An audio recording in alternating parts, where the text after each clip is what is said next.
Alright, so I wanted to just spend a little bit of time here on the processes page.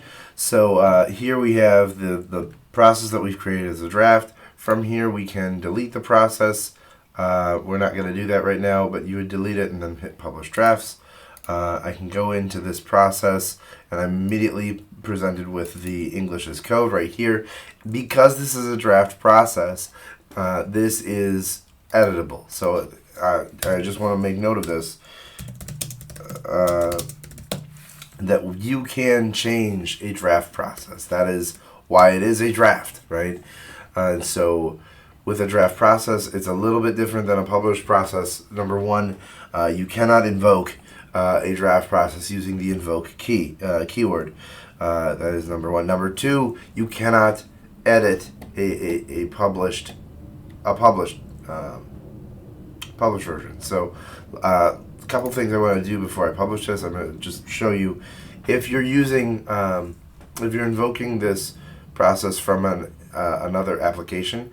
Here you can copy the API endpoint, right? And from there we're able to show you we're able to just paste the endpoint for this specific process. Wanted to make sure that I hit that.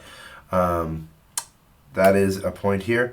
Also in this menu you'll have the process flow, right? So this is giving you an overview of the process, visualization of it, so that if there's a lot of steps in here, it's just easier to read. This is automatically generated based on the English instructions here. Now, once we are ready to publish this, what we're going to do is simply go back to the main processes page. We're going to click Publish Drafts.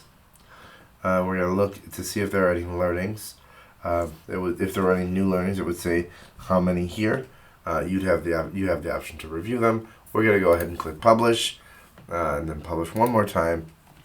And you'll notice now it says Published. It's got some metrics that you can see that are blank because we haven't run the process before.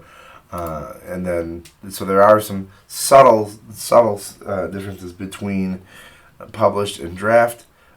Again, you cannot edit it here. Notice I can't even click in there. So if you wanted to edit it, you'd go here, click Edit, and what that's going to do is that's going to create a new draft process for you.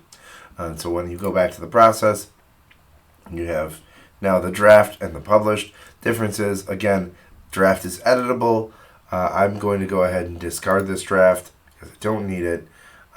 Also, one other thing worth mentioning, in draft mode, that's the only time that you can modify exception routing. You can change say, I want to assign this to somebody else.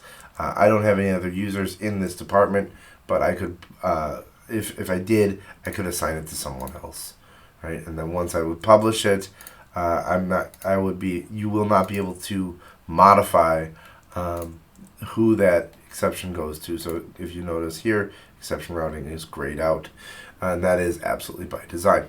So that's what I wanted to cover here for you. Thank you for your time.